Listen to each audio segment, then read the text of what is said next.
25 de Abril de 2020. Mas há uma parte do meu livro, O Grande Amor da Minha Morte, que se passa no dia 25 de Abril de 1974. Eu vou ler um bocadinho dessa parte. Aliás, o dia 25 de Abril de 1974 é a parte central deste livro e a história, a verdadeira história do livro e o drama do livro nasce aí. Vou ler um bocadinho. Às 7 da manhã, José Moraes, em Bruxelas, é acordado por um rádio despertador que tem na cabeceira da cama. Ti, ti, ti, ti, ti, ti. E depois dos 7 sinais sonoros, vem a voz da radialista. Bonjour, coup d'état ao Portugal. Golpe de Estado em Portugal. Nem acreditava no que estava a ouvir. Pôs o rádio muito mais alto, saltou da cama e foi bater à porta do quarto do Fernando. Acorda, porra! Há merda lá embaixo! Mas lá embaixo, se as coisas na rua estavam a correr bem e já havia grupos de pessoas a vitoriar a tropa, na maternidade estavam a correr mal e o pânico tinha chegado à sala de partos. A Catarina, no meio de uma enorme contração, tinha desmaiado. Desmaiou e não a conseguiram reanimar. O caso começou a ficar muito complicado. A mãe da Catarina, sentada na sala de espera, viu aproximar-se um homem de bata branca. A senhora veio sozinha com a sua filha. O marido não está.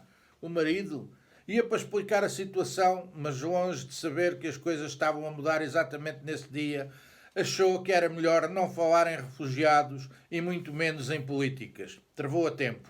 A minha filha não tem marido. A única pessoa de família sou eu, a mãe. Não temos mais família. Somos só eu e ela. E a menina que vai nascer. Está a correr bem o parto, senhor doutor? O homem ficou em silêncio, a pensar na resposta, e depois, soltando um pouco conveniente, sim, sim, no murmúrio ainda menos convincente, afastou-se com o dedo indicador em riste, como se fosse para dizer alguma coisa, mas se tivesse esquecido ao que vinha. Já quase no final do corredor, parou, virou-se e voltou a caminhar em direção à mãe da Catarina. A senhora tem a certeza que a sua filha não tem um futuro marido? Senhor doutor, ela não é casada e o rapaz agora não está cá, foi para fora. Nem sabemos se volta tão depressa ou se chega a voltar, coitado. O médico, perante uma resposta destas, pensou que o pai da criança estivesse na guerra colonial. Pensativo, voltou para a sala de partos. Na sala ao lado, a outra Catarina já estava em trabalho de parto, mas com muita dificuldade, como tinha sido previsto. Estava a ser mesmo um dia complicado. Força! Agora! Gritava o médico, mas a Catarina não lhe conseguia obedecer. Força! Dispara! Ordenava o brigadeiro Junqueira dos Reis na Ribeira das Naus, junto ao Tejo. Mas o alferes miliciano Fernando Sotomayor não lhe quis obedecer. Foi um herói e não disparou o canhão do carro de combate contra aquela coluna militar com que o táxi se cruzou quando ia levar a Catarina à maternidade.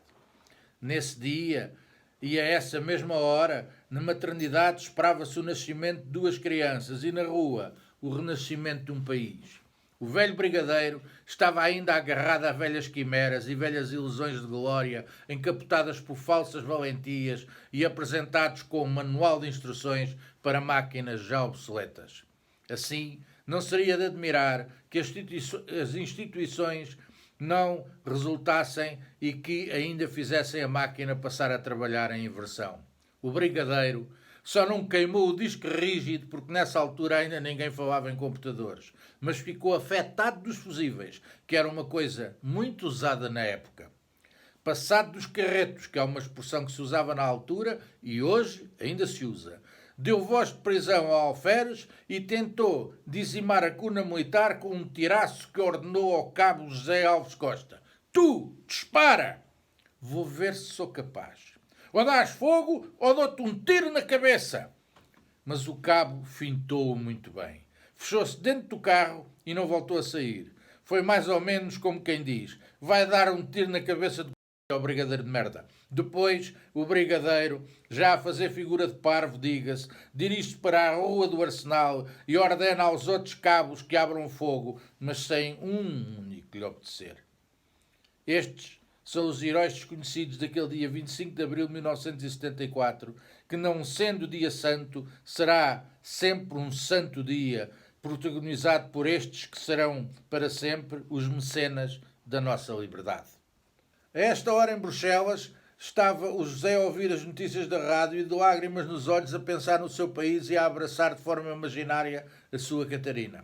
Quando, pelas 8 horas, chegou ao armazém da Schindler, Schwirren, onde trabalhava, para sua grande admiração, o chefe mostrou-lhe um rádio portátil e colocou em cima do balcão onde os operários levantavam o material necessário para o dia de trabalho e disse-lhe com aquele sotaque engraçado que os belgas flamengos falam em francês: hoje ficas a trabalhar no armazém. Tens aqui um rádio para ouvir as notícias da revolução no teu país. Revolução? Pois, a primeira pessoa a quem José Moraes ouviu falar de revolução em Portugal foi em francês e é um belga flamengo.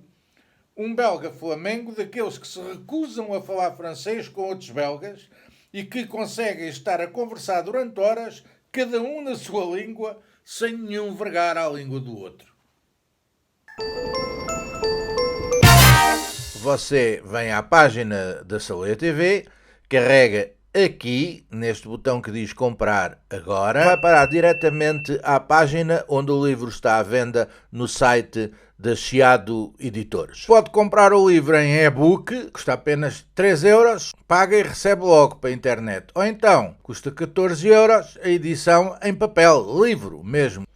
Carrega ali e depois vem aqui para que país é que quer, para Portugal. Comprar. Pronto, e agora aparece a forma de pagamento. Escreve aqui o nome, apelido e depois pode pagar por transferência bancária, pelo PayPal, pelo cartão de crédito ou então pelo multibanco.